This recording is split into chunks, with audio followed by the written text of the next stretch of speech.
Hello everyone, welcome to all of you in my YouTube channel, and this is the lecture number 2 of the teaching aptitude. Uh, Now we are going to start about the dynamic environment. Teaching is basically very dynamic in nature, in different places, in different context.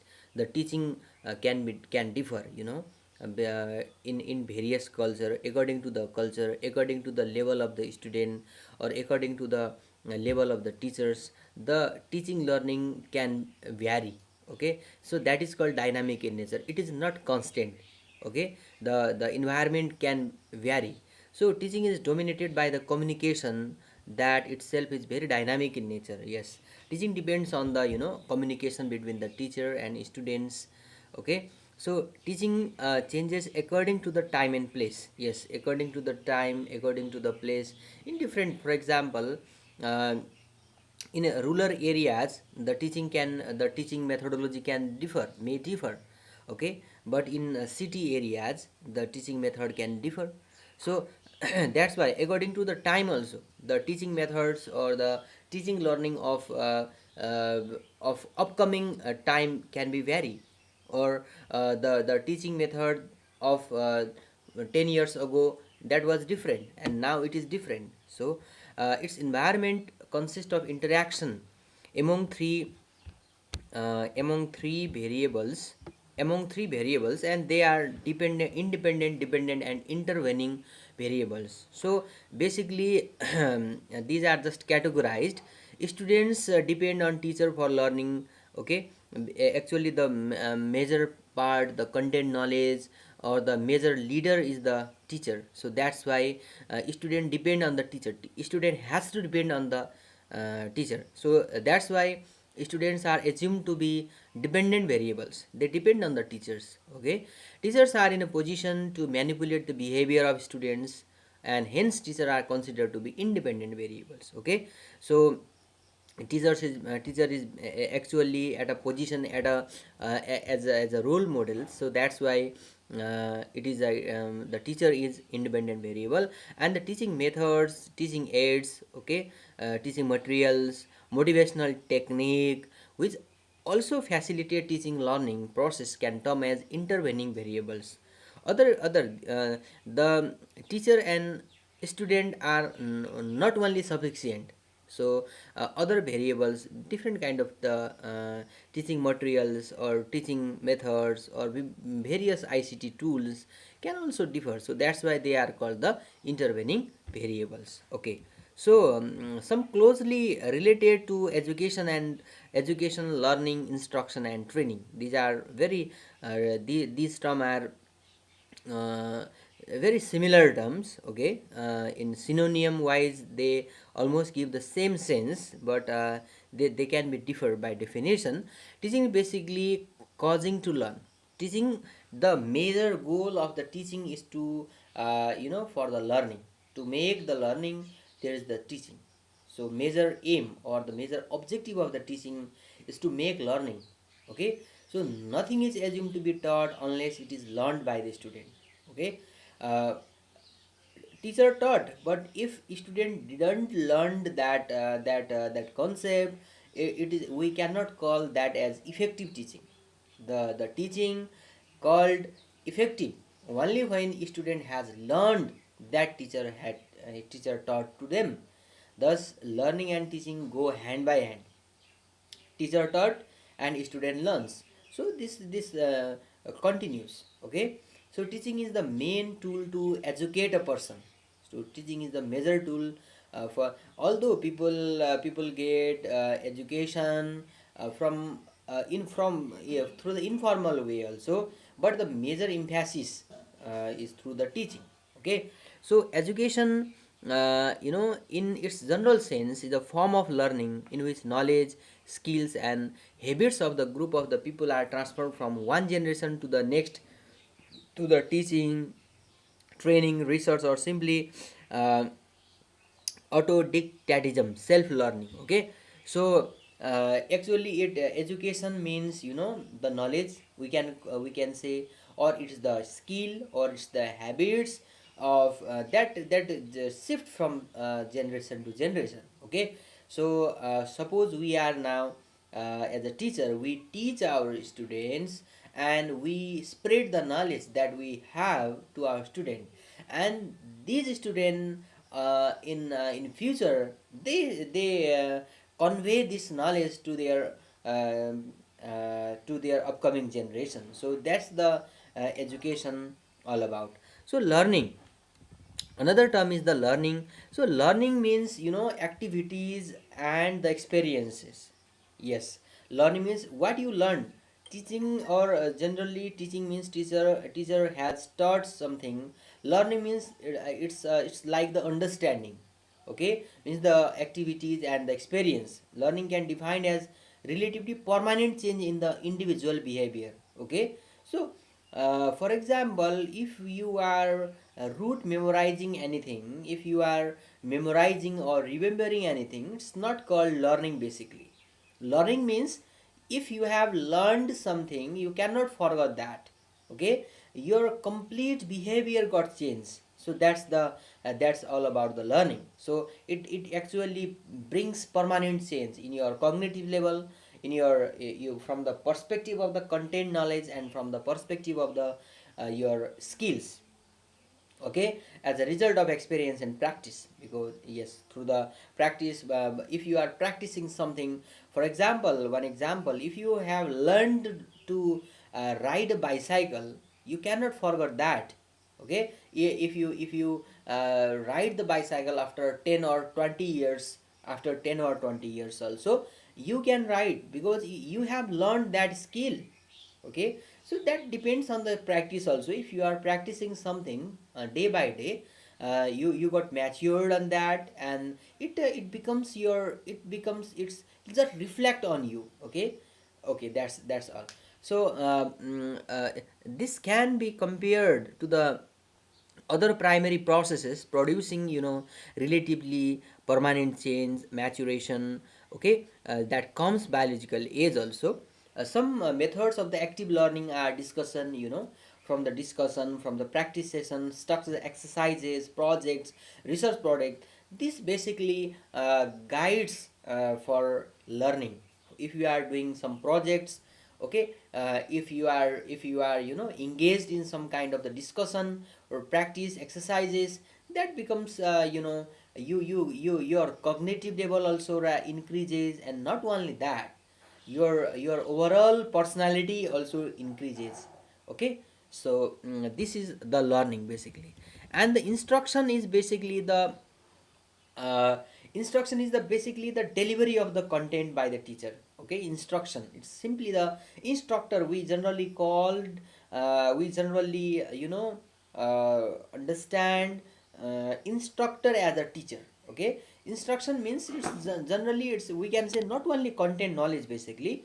In the modern sense, instructor provides the help or guide or provide the support to their student. It does not involve an interaction between the teacher and learner, but still it facilitates achievement of the teaching objectives. Okay, so and teaching is wider concept, and the instruction is the part of the teaching. Instructor means just you are instructing something. If you are just directing something, we can say. Teaching is little bit broad concept. It covers the wide areas, but in instruction, in instruction, you basically, you are just supporting, we can say, you are supporting your students whenever in the areas where they want the help. Okay, so training. Another is the training. Training is basically the main purpose of imparting training to equip candidates with a specific or job oriented or technical skills. Training means generally, like training offers basically some kind of, it's generally meant for the technical, to provide the technical skills instead of the content knowledge. The delivery of the content knowledge is not called training generally. In Yes, there can be the passage of content knowledge, but the major goal is that skills, from the perspective of skills, and basically the training are from the job perspective, they are job related. For example, there are the various teachers training programs. Okay, so why they are in the teacher training program, instead of offering the content knowledge, they offer some technical skills. They offer what are the techniques of the teaching, and like that, so by which the effectiveness of the teacher rises, increases, and they got some skills. Okay, so again, teaching is a wider concept than the training is very specific area, very small area, we can say. Indoctrination can be termed as the highest order of the teaching, is the very highest order of the teaching. In indoctrination, the beliefs and ideas are impressed upon others and can be included in the teaching. Teaching can be done without indoctrination, but no indoctrination is possible without teaching. It's the again more we can say more generalized version of the teaching. Okay, so in indoctrination there should be the teaching also. Okay, so syllabus is an outline and a summary of the topics to be covered in an education or training courses. In every courses, wherever you go, from whether you are whether you are intended for competitive examination or your academic examination, everywhere there is the syllabus of any course. Syllabus basically provides what are the topics that you have to study, what are the contents that you need to study. Okay, on the particular on the particular academic session, or any on any particular training courses. It's the basically descriptive in nature. A syllabus is either set out by an exam board, or prepared by professor who supervises or controls the course quality. Okay, so it can be for competitive examination, or some for some academic uh, you know academic courses. Exam board can provide, or the respective teacher or the respective professor can cover has made it. Basically in syllabus, it generally consists the content knowledge. It's only for the basically content knowledge. Okay, what are the contents that they are going to cover in that in any particular courses. In curriculum is basically refers to the defined and prescribed course of study which the student must have to fulfill in order to pass a certain level of education. It can also be defined as the sum of the all experiences that student undergo in school, including academic, co-curricular activity, and other types of the exposure. It cover everything. Actually, in the syllabus, there is the it's the outline which indicates what contents the student has to learn. But in curriculum, it's the wider area. It covers not only the content areas, but rather it also covers other areas, like in their what are their achievements in the extracurricular activities, what other activities has to be incorporated, what other exposure has to be incorporated. Everything is over there. Okay. So another one, now we are going to study another topic, and that is the intellectual activity. Yes, teaching means it's intellectual. It's related to the brain, or we can say it's sharp your brain basically through the education, through the teaching. Your set of beliefs, your set of attitudes, your mindset got changed basically. Although yes, of course, by the teaching you get some skills. Okay, you got content knowledge, and you get but major part is that your overall personality will be differs. Your thinking skill, your problem solving skill, your overall It's basically, it's major emphasis to the your cognitive level, your mind level. So that's why it's called intellectual activity.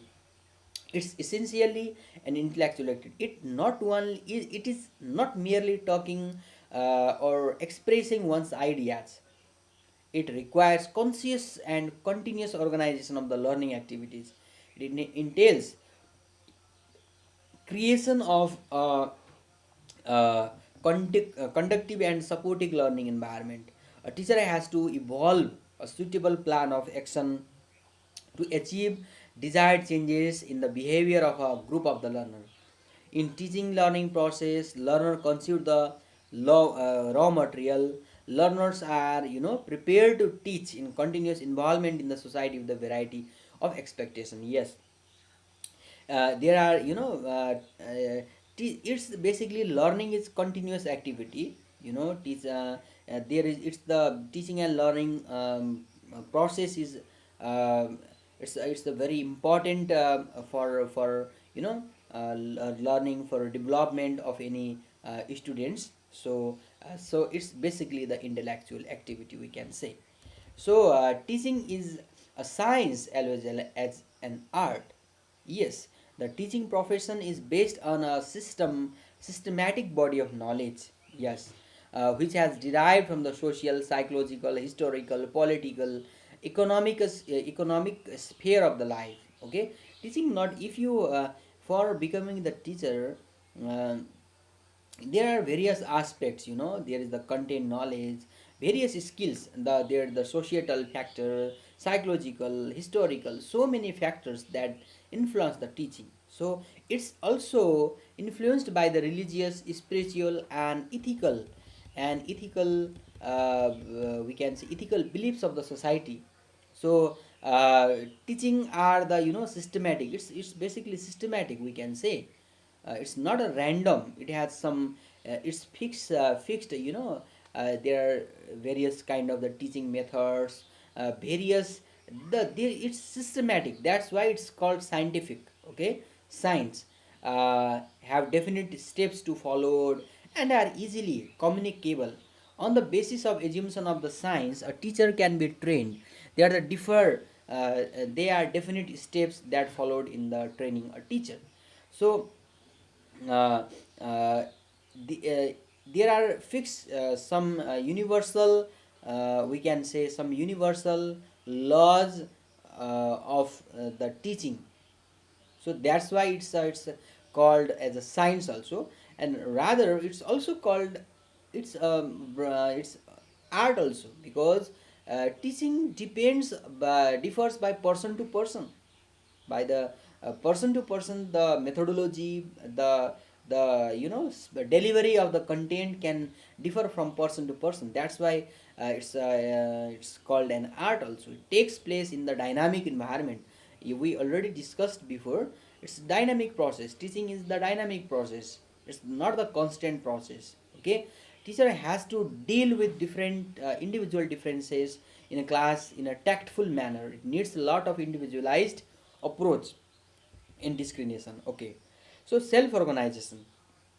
The people in teaching profession are sensitive towards growth and development because it is self organized.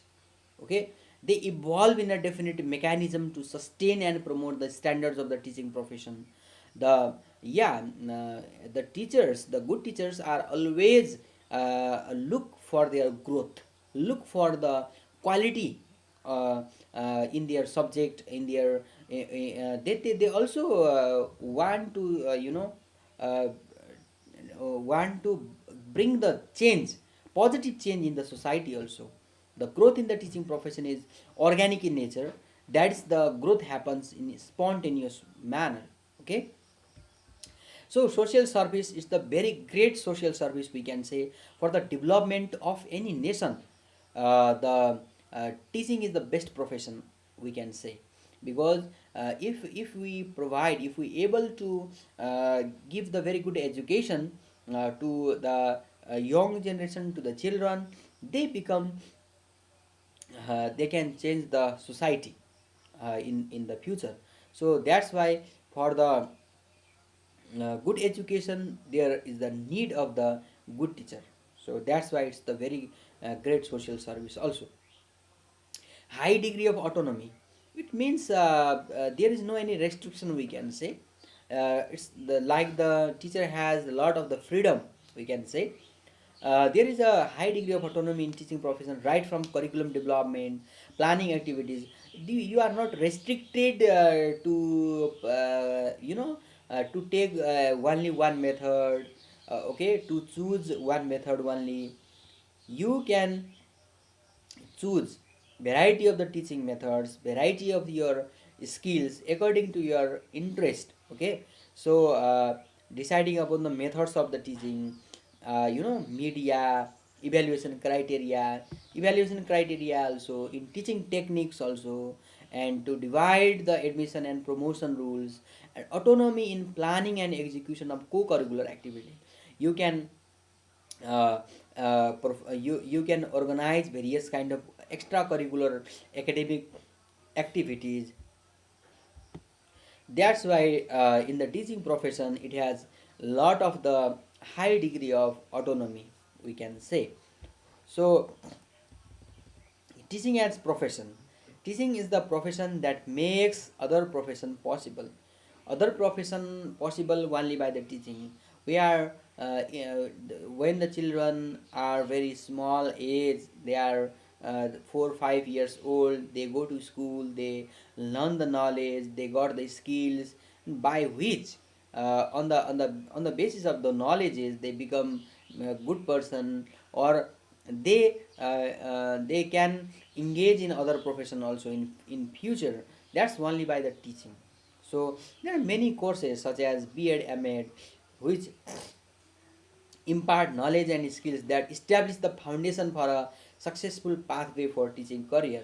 To enter in the teaching career, they need to they need to do B.Ed and M.Ed courses. It entails a number of years of study and interment of training periods. Teacher has to improve his or qualification for advancement in the teaching career. So this is very necessary.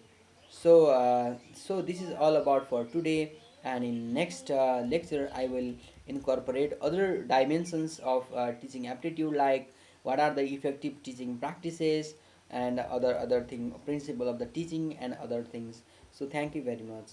If you have didn't subscribe my YouTube channel till now, you can subscribe and you can post your feedbacks and comments in the comment section so that I can improve my lectures in the coming days. Thank you very much.